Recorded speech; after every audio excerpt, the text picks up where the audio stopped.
Welcome back to SouFLoTV again, everybody. It is your host with the most. Boy, it look like we cannot solve any problems unless we have some violence in it. I mean, we've been talking about conflict resolution for the longest and how desperately it's needed amongst our people. And honestly and truly, we cannot teach conflict resolution to grown people. Some of these people are overgrown. You're talking about people in their 40s and 50s and 60s. It's too late. They have a saying that you have to bend the tree while the tree is young. Because if you look at an old tree, a big old mango tree, for instance, look at the trunk of that tree.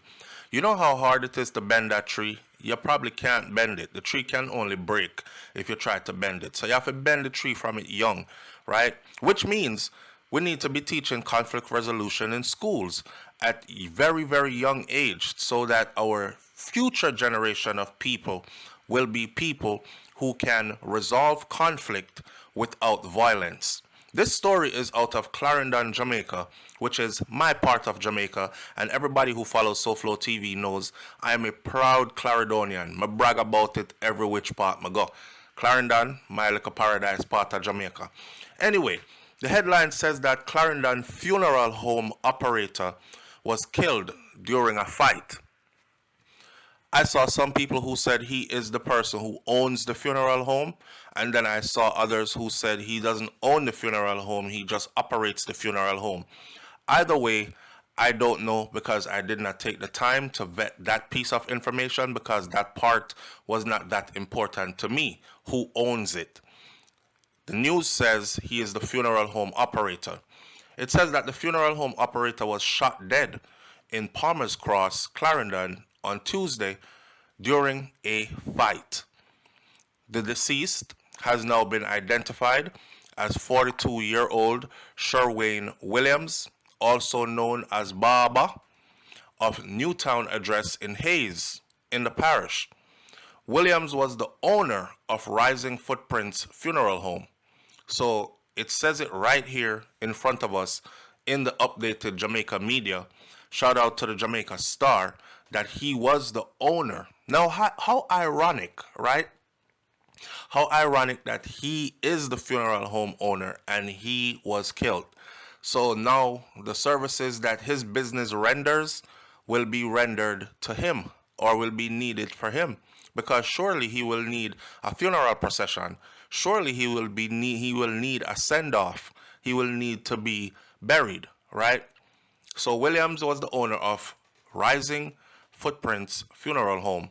And reports from the Hayes police are that about 10:45 a.m., Williams and another man who is a licensed firearm holder, they got into an argument. And then the argument escalated and got into a physical altercation. During the fight, the man's firearm reportedly went off accidentally, hitting Williams in the upper body. I'm not buying that story. Y'all was arguing, then Uno was fighting, and you shoot the man in his upper body.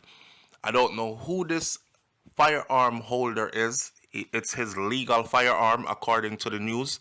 I don't know who he is or how wide they're covering up for him in whatever way. But a firearm don't just go off and accidentally hit anybody anywhere. A firearm has to be provoked in some way in order for it to go off. I have guns around the house. None of them has ever fired themselves, right? So please fix up the story and get some justice for his family. Was he the instigator? Was William, the funeral home owner, the instigator of this fight? Or was he defending himself by somebody who was instigating a fight with him? These are the details that the police needs to look into this, right? A proper investigation would reveal who started the fight, who provoked the fight, who was it of this grown men, which one thought it was okay to strike the other one physically. Because a lot of people don't understand this. Listen, if you're a grown person and you decide that you have rights to put your hands on another grown person and they didn't tell you to put hands on them, then you deserve everything that comes with you putting your hands on and striking another grown person. If them chop off the hand, if them shoot you, if them stab you up, whatever the case may be. Because grown people do not put their hands on other grown people unless it is required through self-defense. You understand? Now, if somebody does something to your child or something, of course, there are situations where I would say, put hand on him, yes, chop him up, yes, beat him up, yes, whatever is required. Sometimes violence is required. In my book, anyways, even the good Bible tells us that there's a time to kill. The good Bible tell you that. There's a time to kill. Yes, yes, yes. So if you, and I'm very Old Testament, but I'm saying in a normal day-to-day life, don't put your hands on another grown person. So Williams and a grown person, another man who is a licensed firearm holder, they were arguing with each other. The argument get heated. Somebody decided it was time to thump and kick and lick down somebody else, and then gunshot went off. I'm not buying the part of the story where it says the firearm accidentally went off. How did the firearm even get in a position to shoot the individual in his upper body? My firearm would be in a holster.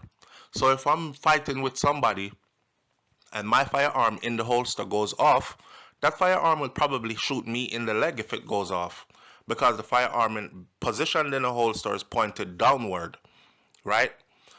How did his firearm end up shooting Williams in the upper body? Williams was taken to the hospital where he was pronounced dead, and tributes have been pouring in all over social media for him, with some people describing him as a kind-hearted, soft-spoken, and a humble individual who was underserving of such tragic demise. In other words, he didn't deserve that. That's not the kind of person he is, according to people who know him.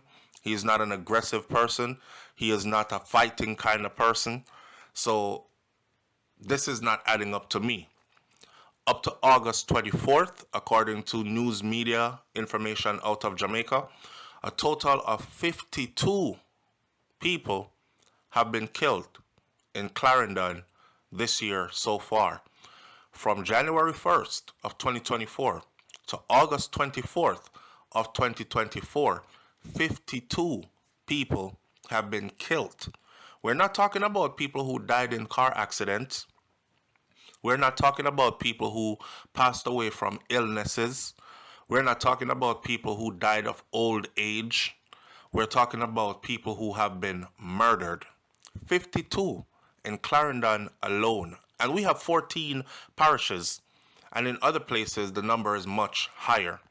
So I'm just saying, conflict resolution, badly needed among our people. Boy, this is as ironic as it gets. Sherwin Williams, or Baba, as he was called, may his soul rest in peace. May justice be served truly, and may the truth come out. We can continue this discussion and talk about reprisal because there is no justice served. Because I'm sure that owning a funeral home, he was the breadwinner for some family somewhere. He probably has children. He probably has family members that depend on him, family members that love him dearly, looking for him to come home. And when those family members don't get justice, when you take away a prominent member of a family, oftentimes in Jamaican culture, we go looking for justice ourselves. This is not my words, this is factual. If you study the murder rate in Jamaica, you will realize that a lot of the killings that happen in Jamaica are reprisal killings. You kill my mother, I come back and kill your father. You come back and kill my sister. I come back and kill your auntie. You come back and kill my brother. I kill two more of your brothers. And it goes back and forth like that continuously. And I think it has a lot to do with how justice is given out in Jamaica. Like, for instance, they are already saying that the licensed firearm holder's weapon accidentally went off and hit Williams in the upper body, claiming that this was an accident already. I'm not buying that. And I'm sure his family is not buying that either. We're going to stay close to this story as it develops to see if anybody is charged and to see what the outcome of this might be. But let me end the video by saying this. We must learn to resolve our conflicts with no knife, no gun, no machete, and no violence. And we can do it. We just need to try harder. I'll catch y'all on the next video. Hit that subscribe button. It's SouFLoTV. I'm out. Peace. All right, my Jamaican people, let's take a break from our scheduled program here and get into this promo of a wonderful product from a company called Sinka Limited. Sinka Limited solar lighting. They have interior lighting available, roof solar panels available, extra bright street lights like you're seeing in this video clip available. You can use these lights to light up your streets and avenues, lanes and corners, your backyard, your farm, your front yard, any which part need lighting. And this is all powered by God's Son. Solar, no man, solar. You don't have a JPS bill to pay. And they are available island-wide. So check it. Intelligent lighting control, dimmable remote controlled, rechargeable on cloudy days. Listen, hook up, link up with Sinka right now. Oh, and tell them SouFLoTV sent you and get a nice discount.